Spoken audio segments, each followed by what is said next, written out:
Hey, Chris, welcome to the Profit and Grit Show. How's it going today? Very good, Tyler. Thanks for having me. Yeah, thanks for being here. I'd love to start out just learning a little bit about you, what you do professionally, and then maybe if you can, a tidbit about yourself personally. Yeah, for sure. I am the co-founder and CEO of a company called Reins. I guess tidbit about me is I live in Las Vegas, but I'm from Canada, so couldn't be the Oh, most wow. opposite place on the planet to move to. That is pretty extreme. Awesome. So I'd love to just start out just setting the table here. We're going to get more into what range is all about. But before we do that, I'd love to just learn how. So your dad, as I understand it, he has a home service business, I believe. I think he's around 65-ish now, but at the time, I think he was having some challenges in terms of growing his company, some probably personnel issues. Can we kind of start there, like?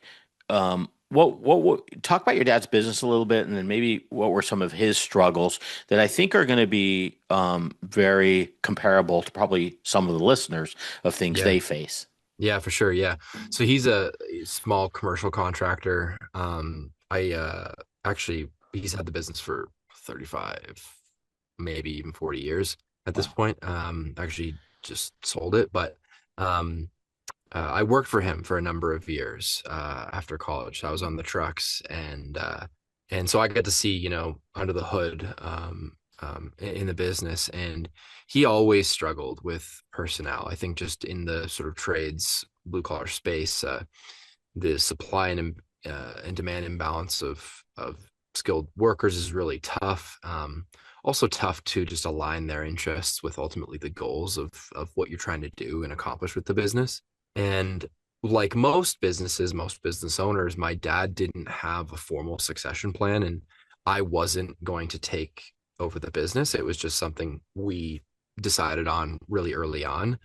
And that is like there aren't really many family businesses anymore. And so you start to think about, well, who's going to either take this over or how am I going to sell it? And my dad's in a not wasn't in a not so dissimilar position from a lot of owners where it's a small business, a lot of institutional knowledge built up in his head, and Right. it limits your options. It wasn't a massive business. Probably 20-25 employees on average, went up and down over the years. And so you start to look at the employees, the key employees, not just to potentially sell the business to in the future, but my dad it's like, can I play golf on a Tuesday? And in order to do that, you need people that are, Right. have some skin in the game or have some reason to care so that the ship stays afloat on Tuesday afternoon. So Right. that's a little bit about my dad's Yeah. business and that Do, sort of. what were like, I mean, did he have problems at times retaining people that he had trained and then they'd go Oh off yeah, somewhere else? Really? all the time, all Yeah. the time. Yeah, and actually in his industry, it's not a like a red seal trade. So his challenge is like there's a of even smaller talent pool of folks who are already doing the thing. And so to your point, he did spend a lot of time training people Yeah. in order to do it. And then when they left, like the cost is just astronomical, right? Yeah, I think that's one thing, like as a small business owner, and I'm sure there's like numerous people out there listening feeling the same way. There's nothing worse than you spend, whether it be a 1 year, 2, 3, or 3 years, you train the person, get them up to going, you're finally at a point where you're like, oh man, I'm starting to build a good team, and then someone else steps in and pays them Yeah. double, or who knows what the reader, they're moving out of state, and Yeah. it you feel very stung. Yeah. That's exactly right. Yeah. Yeah, yeah. Um, where did your like? What was your dad thinking like in terms of, or what were the conversations that you had? Is there a point where he's like, "Hey, I just want to get out of this business"? Has it was ever so bad where he's like, "I just want to get out of it"? Oh, several times. Really? So it's it's actually he actually got sick. So Oh in wow. 2020 he got diagnosed with MS, Oh well. and it just quickly became more difficult. The company his size, somewhat owner operated. It just got too much on him, and so he really started to get serious about, okay, what's the plan here? And then that it. at what point do you go like where does Reins come into this? Where you go like, oh man, um, there's some other better ways of doing it. Like, how's that all come together? And kind of give me the story of where that how that played into your dad's business. And I think you mentioned you sold it. He sold it. I'd love to just know how Reins factored into that. And then of course in our other topics we'll kind of get Yeah. deeper on around details of that. Yeah, so I mean, in the case of my dad, it's really in part a large inspiration behind Reins. And so at Reins, what we've done is we've made it really simple for small business owners to be able to grant equity and other incentives to their key employees, usually Okay. for the purposes of succession in some way, shape, or form, but not always. Growth alignment is always a good use case as well. And it's kind of multifaceted, but all true. So I left working for him and I actually started and eventually sold my own software company. And in that process, learned the value of traditional equity and how it can be used to retain and align employees, of course, through a sale. And so, kind of looking in the rearview mirror at my dad's business, I was so kind of taken aback by why that isn't accessible to businesses like his. As of course, they'll make up the most of the GDP in the U.S. and they are the backbone of our economy. And I learned it's for innocent reasons. There's, historically the tools and legal frameworks have really only been accessible to private equity and venture capital and big corporations. No one really thought to bring it to the masses and to these small business owners. And so my dad actually did eventually sell his business to employees, and he did that through equity, meaning the key employees were buying into the business over time, eventually to take over the company, which is now a more viable option for owners than it was previously. But there are a lot of challenges, and that's some of those challenges are what we're in pursuit of solving here at Reins. Yeah, that's awesome. Did the sale that he made, I know it was part of it was because of his health. Do you feel like Reigns had an impact in terms of the ultimate valuation or drove value in a way because of having some type of established plan and retention? I mean, I know that's hard to quantify, but what does your gut say? And maybe if you had any type of data say in terms of how that played out. Yeah, yeah. So I mean, my dad's sort of the guinea pig, but what I can tell you is en masse, like, in terms of what we see, Yeah, um, companies are 25 to 50% more profitable when they implement alternative equity incentives like profit sharing or phantom equity. Um, so, what are the things you need to adequately sell your business on the terms that you want it to sell it on? It's got to be profitable. It's got to be growing. Those things have to be reliable. You have to have, honestly, good books and your financials in order. And part of setting up these incentives is to get valuations of the business. And so that is a forcing function there. And then, of course, last but certainly not least, but it's do you have the right team in place to pass the reins to? And it's not just about the people that are buying it. I think more than not, people will sell their business externally. We are not ideological that we feel like employee ownership is the only way. sure, But sure. what we are, opinionated about is giving the owners options. And the best option is to have an incredible core team who's incentivized to be there through a sale and keep the ship running, because a lot of especially external buyers that come in, they lack so much context. And so by retaining the key employees with incentives, it will lift the valuation, and obviously create that continuity so that the business continues to grow and not falter when it changes hands ultimately. Okay, that opens up. I want to kind of unravel that because it opens up a couple questions for me. You said if a company has to have good books, just out of curiosity, when a new prospect comes to you to work with you, how often do you find a client does have books to the level that they need, and what is exactly involved in that for them to get their books? Is that like a quarterly, a monthly reporting? What's that look like? Yeah, it's a good question. I'd say 50-50. Okay, yeah, Um, a lot of folks they'll raise their hand and be like, ah, they're a mess. And the other folks, it's not a problem at all. And it's really like a tale of two worlds. Yeah. What we've had to do, because we're not really experts like you in this area, we'll either partner with someone like you to help us clean them up. But in most cases, it's good enough for us to get the data. We've built some tools just to get the raw data so we can give it to our valuation partner to perform the valuation and at least understand what that business is worth. Got it. Now, but there is still a component of probably that maintenance has to happen to continue to be able to drive the change in the valuation. Is that a fair statement? Yeah, for Okay. sure. Okay. Okay. Absolutely. Yeah. Got it. Interesting. And then the other thing I wanted to just get better clarity on, you use the term key employees, which we hear that Hmm. term a lot. I own an HVAC business. I've got 20 technicians, couple leaders, we'll say.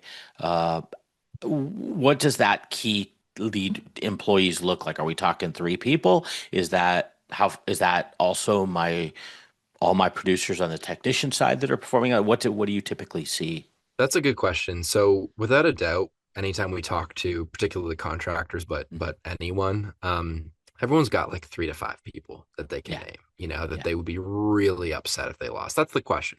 Who would you, if they left, be really upset if they did? And those are usually the folks that you want to incentivize, and you need to do that before they ask, because when they ask, it's usually too late. right, And so usually that's like general manager, operations manager, could be some key office staff.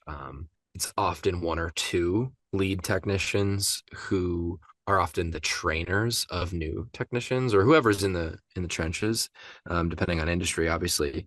But it's also so there's it's always that, but then it's a bit philosophical, and there's different personalities.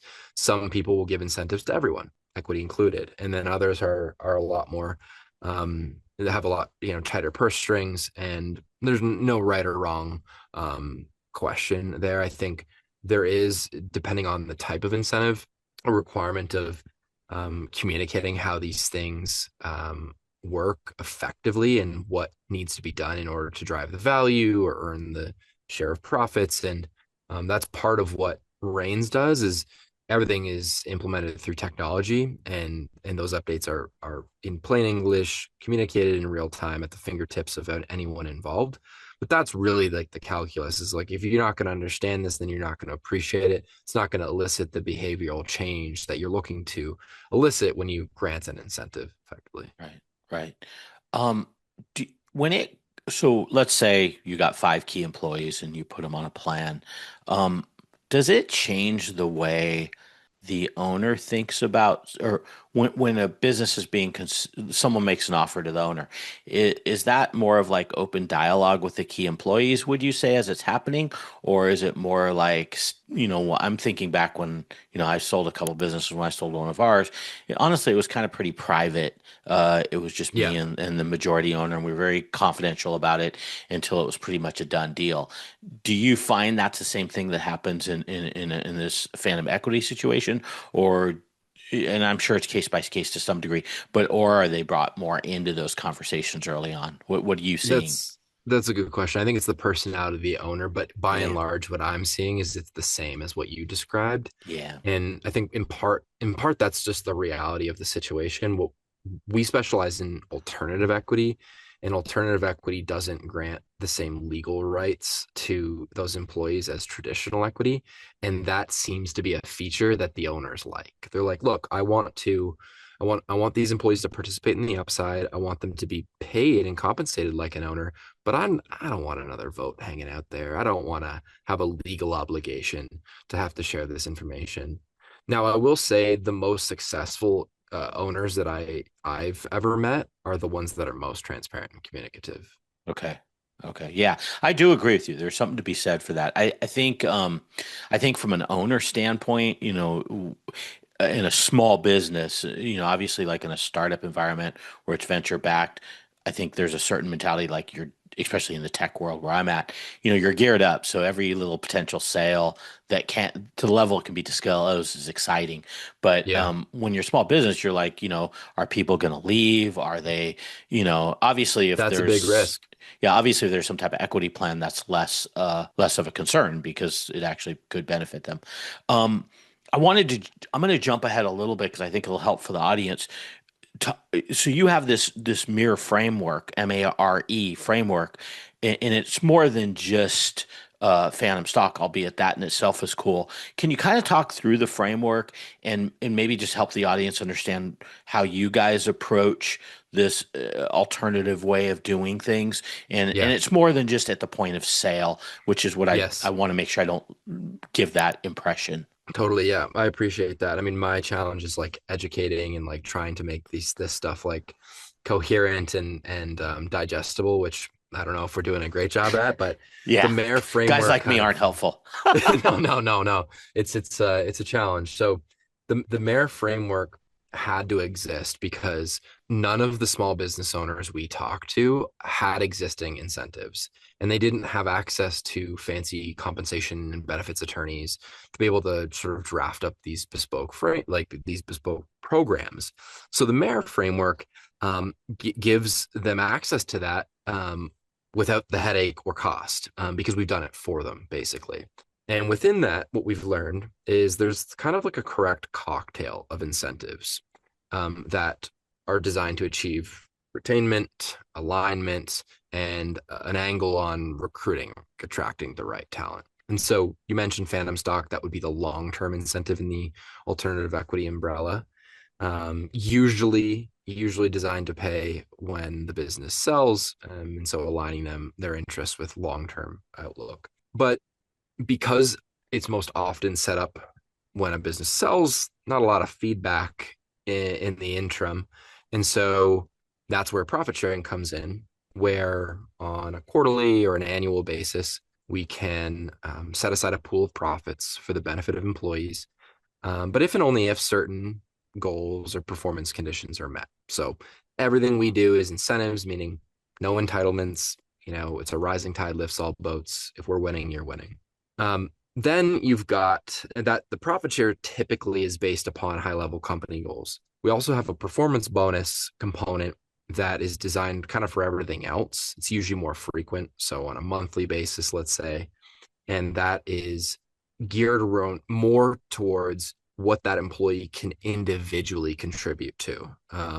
So that may be, for a salesperson, it's that, how many sales for, and depending on the role, they will have different performance conditions, and it's something that they're working on every day. And that is the correct cocktail to retain them for the long term, get them excited about high level company goals that you're probably screaming into the wind about, and then um, changing that day to day behavior because they see what's in it for them when this outcome happens. So in that bonus environment, that we'll call it the first level, what level of granularity are we talking? I mean, like a salesperson's kind of easy. Let's say a technician, Mm-hmm. what level of detail, like, if there's a callback, Mm-hmm. is that going to impact in their bonus potentially, or what would that look like, that level of Yeah, detail? it absolutely can. So we, try and integrate with the source of truth, wherever Okay. that source of truth may be. For tech or for contractors, it's Service Titan. For sort of high level profit shares, probably QuickBooks. So we integrate with those tools and then pull in the data. Hey, you were supposed to get a $10,000 bonus, but you had 5 callbacks, so we're going to reduce that down to 7,000 because of this formula. The key there, like practically speaking, is everyone wants to overcomplicate these things. And so we are a platform essentially, but we do sort of insert our opinion in how these plans can be designed. And we're okay if it doesn't fit into our design. It's not a fit for us generally. And there's a lot of ways you can customize it within our framework, but the framework is designed to help you get out of your own way because people just want to add callbacks and reviews and once you get past 4, 5, 6 performance conditions, the employee has no idea what they can do to control this. Even if you have the best app in the world that can communicate these things, Right. the it's the simpler the incentive, the more effective it is. And it's actually really difficult to make it simple. And that's part of our job, we think anyway. Do you feel so sometimes there'll be incentives that are, I don't want to say vague, but they're open to interpretation. So I'm just trying to think, oh, here's one. You kept your truck clean the whole month. Let's Yeah. use that as an example. Like, where do you stand on like, dude, it should be numerical, something very, very verifiable versus something that's a little bit more touchy-feely? Yeah, that's why we keep humans in the loop to try and add some of this consultation. We do have this concept of binary goals, meaning like yes or no. But the more subjective they are, as you alluded to, like the more they just are not effective. And like, what's the point, right? So yeah, we definitely coach in the sense of like quantifiable, better than anything. And to the extent that it's subjective, do you have some clear way of determining true or false with the stakeholder on this? Yeah. Okay. So now tier two is the profit sharing. Yep. Is everybody in on that profit sharing? Or are we still talking about where the bonuses, I believe, are probably almost everybody, if not everybody. Yeah. The profit sharing, is that key employees or is that everyone?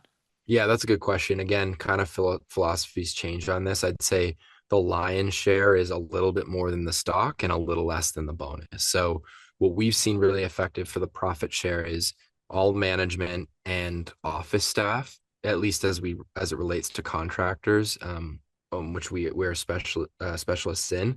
And the reason for that is obviously managers, are going to be able to control a lot of those high level metrics. And then office staff often have an incentive gap. They're often not on a bonus Right. or some other variable compensation.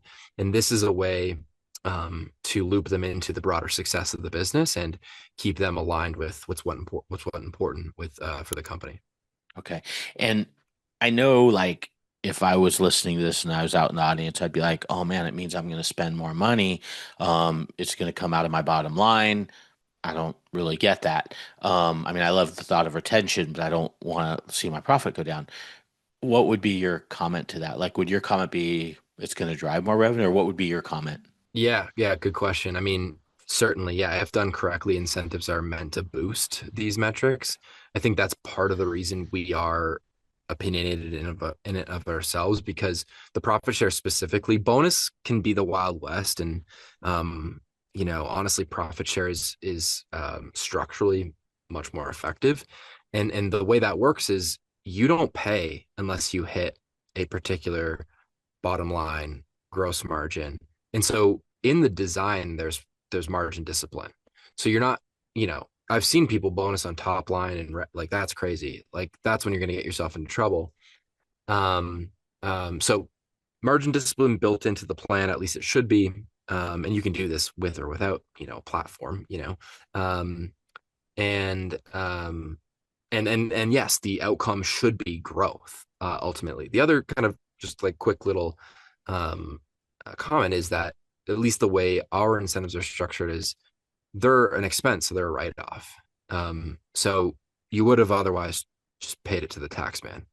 Right, right. Okay, got it. Okay. And then last component, because I don't want to gloss over this, is now when we get to the equity part. I think it's Yeah, really important to talk about what phantom stock means. And you alluded to it a little bit, but because I know a lot of times as owners, we think, oh my gosh, I'm gonna have to give up ownership. Could you kind of talk through me with me like I'm like 1 year old or something, totally. in Yeah. terms of like what how that's different? Yeah. Yeah. See, my job, difficult to education. There are all these things, moving parts, right? Um, yeah. So in simple terms, phantom stock, phantom equity is a contract between employer and employee that grants a bonus if certain conditions are met in the future. So usually it will say, hey, Tyler, you've got 10% for simple math of the value of underlying business. Um, you'll earn it over the course of 4 or 5 years, and it doesn't get paid until we sell the business, which effectively means you get 10% of the proceeds of a future Sure. sale. Um, Usually set up to be forfeit if that employee leaves prior to a sale, but doesn't have to be. And for the utmost key employees, um, can be structured that once they've vested, they've earned it, they can take it as long as they, don't leave on bad terms, and everything in between. You can add performance conditions, instead of time for vesting, and all the rest of it. But that's kind of a general overview. What do you typically see in terms of if they fully vest? Is the clause that they could potentially keep it, or is it if they leave, they kind of lose it? Because isn't that part of the retention part of it? Yeah, exactly. So the lion's share is that it's forfeit if the Okay. employee leaves. Now, it's usually where that changes is usually the top two or three people, GM maybe, and not always, but if there's an expectation that, once it's vested, they've earned it, and they do get paid on that, when they leave. The rub there usually is I would always encourage adding a performance condition. So that's fine, but it's not just time. Hmm. Now we have to grow 10% year over year, or Got we'll it. have to Okay. maintain this level of profitability each year. And that will determine whether or not you've actually vested for that year. Got it. And then from the employee standpoint, if an event happens where there's a sale, are they getting basically, they're just getting basically W-2 income, is that correct? Correct. That's correct. Okay. Yep. Okay. And Yep. then the employer is just taking compensation expenses and deduction. Correct. Got it. Okay. Okay, cool. So it's not really like, um, and you said this basically, I mean, it's a bonus, but there's no element of like long-term capital gain treatment or anything along those lines, like it would be for the No. owner potentially. Yeah, Yeah. unfortunately, that is the only drawback. Right. Right. What you're getting in exchange for that is a tax deferral, because Yep. employees don't pay for it and they don't pay tax on it when it's granted. Right. And that is a really key component to this, which is Right. usually a It's on the event, non-starter. you mean. It's That's right. got it. That's right. Okay, got it. Got it. That's Okay. right. Yeah. Cool. Okay, good. I do think it it's more elegant than actually giving equity. I think Hmm. when you give real equity, it depends. There like a lot of answers. It depends. Depends how key the employees are. I think if they're key to the whole growth of the business and literally being gone would have a very large impact on the business, then I can see a real equity possibility if Yeah. that fits Yeah. for the Yeah. owner. Um, but when we're talking key people, definitely a non-stock type, a non I don't know what the right terminology is. A phantom stock seems to lean as a way better, elegant solution, and you could probably capture more people to give them the feeling of ownership. Right. And true alignment. I think that's a really good point, Tyler, that I don't often make, and I should, which is we're not necessarily anti traditional equity. It's just that 99 times out of 100, it's not the right fit. Right. If Right. you really want that sort of partner-esque person to have 5% of your business, and they have the funds to buy in and or pay the tax bill if that equity is granted, by all means, I don't like paying more taxes myself. So I get that. I get the benefit of that. But just know the difference and know the drawbacks. But here's the challenge with that, though, because I've seen this probably hundreds of times, at least 100 times in my career. People don't do it correctly. So what they do, Well, yeah, they're trying to do the right thing. They're trying to like make, they don't want to lose a really important person. So they say, hey, I'm going to give you equity. You have 5% of my company or whatever that yeah, number is. And then they never really formalize it or do it the right way or yeah, whatever. exactly. And so not only do you legally have now a mess, and then that employee decides they're going to leave or something falls apart. You got potential lawsuits, you've got non-paid taxes, you've got Yep. it's just yucky. And it just, I mean, Basis issues, the yeah, whole I mean, nine. I've literally a client right now that is going through that. He Yeah, tried to do the right thing, but didn't dot his I's and cross his T's, and it's yeah, nasty. yeah. Um, so this kind of sounds like it bypasses all that potential, but still gives people a certain level of feeling of ownership. That's right. And even folks that may be thinking, sitting here thinking, oh, well, couldn't I just give them a bonus when I sell? Well, A, they don't know that you're going to do that. Like you said, there may be a back of the napkin promise. Now you've got legal issues. It doesn't cost that much to draw this up, make it legal, make it formal, and have it still be safe. Where, Right. let's say like they leave and it's forfeit, like Right. that. It's worth the time. Yeah, no, I'm with you. Okay, I wanted to spend a little time talking about if you can do this, $5 million HVAC company calls you up today, says, "Hey, I want a mere plan with 15 employees. Let's say 20 employees. What would that look like? What are you thinking when you hear that as you start to talk with them? Could you kind of walk me through maybe some things that might come up?" Yeah. Yeah. So, um, I mean, we really like to roll up our sleeves and understand. So, what is the succession plan? You want to exit in 3 years? You want to exit in five? Do you have any prospects? How do you think you want to go? You think you want to go the private equity route? You think you want to sell to your employees? Maybe there's a private buyer that you think you have. Maybe you have no idea. Well, we can help with that. We've got partners that can help with that. Tell me about the team, right? Who would you be devastated to lose, and why are they critical to the team? Are there any existing promises? This is very common. There's almost always one or two handshake, like you said, we're back in the napkin type agreements, and so we usually start there. Okay, well let's try and satisfy that. Make sure that we're not spending any more time than you probably have been going to sitting on this, so we can paper that up, make sure that's good, and we start to form our plans. We always start with the equity because it's that, believe it or not, it's actually simpler than the profit sharing and the bonus side, because then you get into the performance conditions and all those opinions. So we start with the equity, and I would say on average there's usually two classes, right? Your key utmost employees who may get one arrangement, um, and then another class that with sort of the knowledge that of how easy this is, they're like, oh, I could grant quarter percent. So like you said, if it's 20% 5 million, well, maybe I grant a quarter% to everyone. And I know some of that's going to get returned to the pool when folks leave, but those who stick around with me and are there when we sell, I'd be happy to pay that out. It'd be an exciting check to write. And then we work into, okay, well, that's how we retain. That's first. Let's first retain and or support. Maybe they're trying to bring on someone strategic at 5 million. You maybe you're hiring your GM for the first time. Maybe you've been doing that, and so okay, do we need to put together a package for this key employee that you want to bring on? Then we say, okay, what's the budget? What are the goals for the fiscal year? And how can we back into a profit sharing plan that supports those goals and helps you hit those goals with good margin discipline and everyone understanding um, how to actually affect change here. A lot of good questions there, man. It just like gets my mind kind of streaming. I can see the value because I'm sure there's other people thinking like, "Oh, I'm not really thinking about my succession plan, or I don't Sure. really have a Yeah. clear cut." So a lot of good stuff to think through. Do you think if someone came to you, if a business came to you, because I have this pop up occasionally, uh, "Hey, man, we're a family-owned business, 50 years. I'm not even thinking about selling. I don't think I'll ever sell. We're a family-owned business. My kids will take it over, or uncle, or whoever."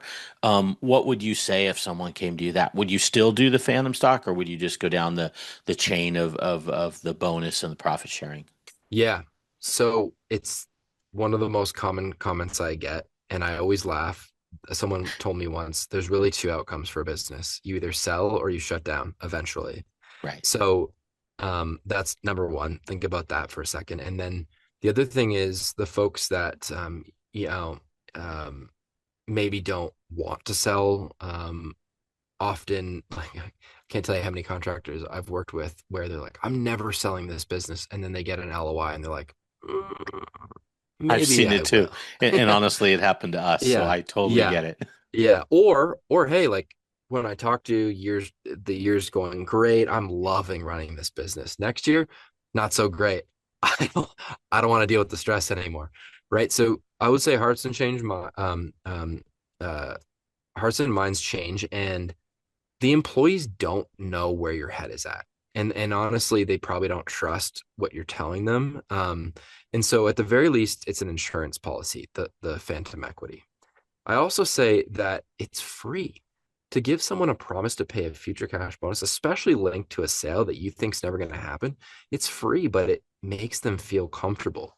Like there was this story. One of the contractors we were helping, we were communicating the program to the team, and this woman, she sort of spoke up and said that this is great that this owner's doing this because I just came from a company that sold to private equity, and the owner told me that they were never going to sell. Wow. And so she's like, like I know you said you're never going to sell, but at least I have some insurance that if you do and I'm around, I'm in good shape. So sorry for the diatribe, but like I actually like think that phantom stock is the best incentive that no one's ever heard of. So I do kind of double click on the actual trying to understand that. But then in terms of profit sharing, yes, for sure. I mean, like a lot of people that never want to sell still need to live through the business. And so the best way to do that is to make sure the business is profitable and growing. In order to do that, you have to incentives to align the employees with those outcomes. And so maybe you don't want to sell, but always be in a position that you're sellable is kind of my take. Very cool. Yeah, that's good stuff. I think you guys have had at least three transactions of companies that have sold that had one of your plans. Right. What's been your experience like so far in terms of, just from an employee perspective? Did it have any impact on the sale one way or another? Any dialogue or experience in those three particular experiences? Yeah, I mean, anecdotally, I think from what I heard, each owner had so much more leverage. They Okay. felt very confident because all these employees they knew were going to stick around. They were Yeah. proactive about it. Data suggests. I mean, I don't have a before and after because these folks all sold with plan, but um, great valuations from what I saw. In one case, the gentleman sold to roll up private equity type and sold a portion of the business and employees. It was actually I was actually surprised at how good the sentiment of employees were, and so they got a payment on the first tranche, and now they're gonna be able to participate in the upside going forward because the owner is granting a new incentive, and so um, that actually just made it more real for them, more real than it already was. And so, yeah, I've seen nothing but sort of positive implications of this. And I think one thing that maybe folks are nervous about is, oh, like what will the incoming buyer think, right? And in our experience, they love it because they know that the key team's already locked up. They don't have to do it retroactively, which is very difficult to do. Like you said, most people aren't going to communicate ahead of a sale. And so, um, if you're proactive about this and the employee's already locked up, when the topic of a sale does eventually come to the surface, they're incentivized to stay. So there's no knee jerk reaction. Oh, screw this. I'm not, I Right. don't want to work for that new owner or what have you. Right. What does that look like on the front end? Like when you introduce this phantom stock, phantom equity. What does it look like from an employee sound like what's their reaction? Like, do they go, "Oh, are we going to be sold?" I mean, like, is there generally more of a like, "Oh, this is cool, I'm going to share in it," or is there a certain educational process you have to do to make sure that it comes across in the right way, or what's that look like? Yeah, that's a good question. At least the way we do it is we actually help the owner communicate the plan with the Okay. employees that's one of the reasons. Uh, we haven't seen any major pushback. There certainly are questions, and I think Hmm. each owner has their own philosophy. Like I said, there's a good number of owners we work with. They say, "I'm never going to sell. Just setting this up proactively and hoping that, you know, you guys know how important you are, and this is an example of that." Um, but no, we haven't seen like any major pushback or concerns. If anything, it's like, oh, thank goodness I have some safety here. Yeah. I'll tell you on the back end, it makes that conversation a lot easier because you're Yeah, like, "Hey yeah, guys, congratulations." You're just that's like right. you're about That's to get right. XYZ or whatever that number Yeah, is. yeah. Instead of It's like, just what's in it for me? exactly, because that's what, truthfully, real world experience. When we were going to sell our business, we got a pretty healthy offer. And, the first thing we're doing is like, okay, well, how, what do we allocate to the employees? What do we give back to them? What's that conversation going to look like? Which, by the way, we may have done that anyway, even if we Yeah, had some fan of plan, sure. but it would have made the conversation a heck of a lot easier. hmm But Yeah. I got to tell you, it's not great, but I've met some owners where we're actually in the process of setting something up, and then they actually get an LOI and they're like, I don't need to do it anymore. Or like, Really? yeah, they're in diligence and like, look, I can't change the fact that there's different different philosophies out there, right? Yeah. And so Yeah. the proactiveness, well before you're going to sell is really how you the owner are going to benefit, and then the employees are actually going to feel good about it. Yeah. I mean, it is a very nice way of treating treating hopefully long-term Yeah, uh key. And I use the word probably key a little bit looser than I would with true stock ownership yeah, that's in right. terms of equity. That's right. But it's a way to make them feel part of something. So I really do see the value. In terms of wrapping up here, because we're getting, as usual, I've kind of taking this probably too long. No, no, that's I'd love good. to just get into like who's your ideal client? Who do you guys work with? Take me through a little bit of that. Like if there's out there people out there listening, they kind of want to just chat about your different Yeah. offerings. Yeah, for sure. And by the way, I'm an advocate for these incentives. Like we're not the only way to get it done, and I'm happy to have a conversation with anyone that is just trying to explore these things. So for us, it's anyone from a couple $1 million in revenue to 50, $100 million in revenue. There's no really too small other than the fact that you if you're too small you're on the truck yourself and you don't Right. have time to deal with it. But 10 employees is a good place to start.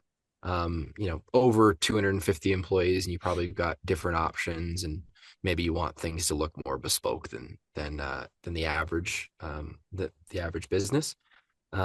Someone ideally who is looking to sell 3, 5, 10 years down the line, um, or just like be fit like someone who was selling their business, like growth goals, um, philosophy around um, compensating employees like owners.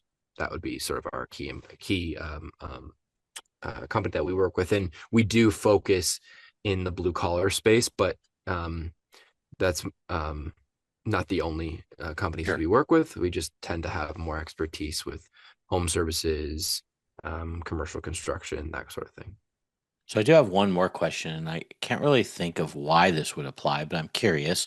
Um, What if you wanted to terminate the plan? Like, what if I mean, I don't know why you would want to do that, but just hypothetically, you decide halfway in, like, I don't know if it'd be family succession or what could make you want to change your mind on that. But could that come up and any reasons why someone would want to do that? And is that even an option? Yeah, so structurally, and this may be in the weeds, but we actually separate the long term and midterm Sure. incentives That for makes sense. partially for this reason. So you can always cancel the profit sharing and bonus plans. Sure. They are more discretionary in nature. The phantom equity long term incentive, generally you can't cancel an award. Okay. I am not an attorney, but I sort of play one Sure. on TV these days. And generally it's all contract law. So you have a contract with that employee. That said, I think for the reasons that you may want to terminate a plan, you kind of alluded to a couple. There are um, there are features built into our framework that support some of those options. So a lot of my customers will say, if we sell 51% of the business, this triggers a phantom Ah, stock okay. payout.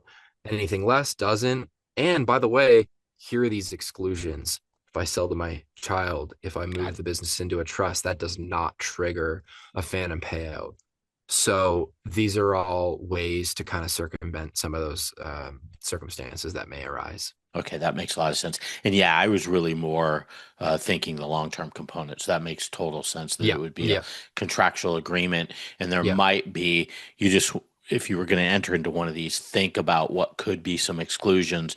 Family transfer, I guess, could theoretically be one. Trust is an obvious one.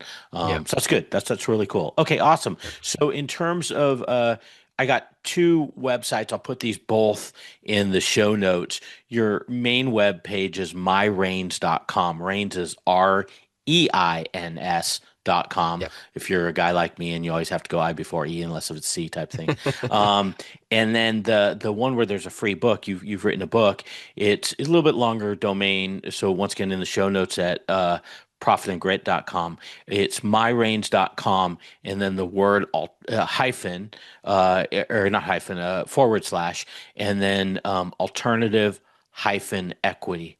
So Yep. I'll say it one more time, myrange.com forward slash alternative hyphen equity. Is that Yes, right? that's I right. got that right? Yep. Okay, cool. It's a Okay. completely non-promotional free guide on how these incentives work and how you might be able to stand them up within your business. Awesome, man. And then LinkedIn, just I'll put your LinkedIn in the are people welcome to reach out to you if they Yeah, want to for talk to you? sure. Is LinkedIn the spot, probably? Yeah, yeah, I'm not huge on social media, but LinkedIn I'm on. Okay, cool. Well, I can't thank you enough, Chris. I think what you guys are doing, especially given in the blue collar space, is super duper cool because, as you mentioned, started the show with that there's a deficit of really quality people, and making sure those folks are known that we're taking care of them and trying to retain them and doing it in creative ways is just awesome. Yeah, no, I thank you so much, Tyler. Great questions and excited to keep the conversation going. Thanks, man. Take care.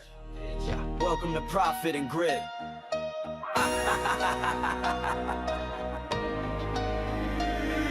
It's profit and grit, not luck and a wish. From the wrench to the spreadsheet, we're stacking our chips. Slow season hits, man, we tighten the ship. It's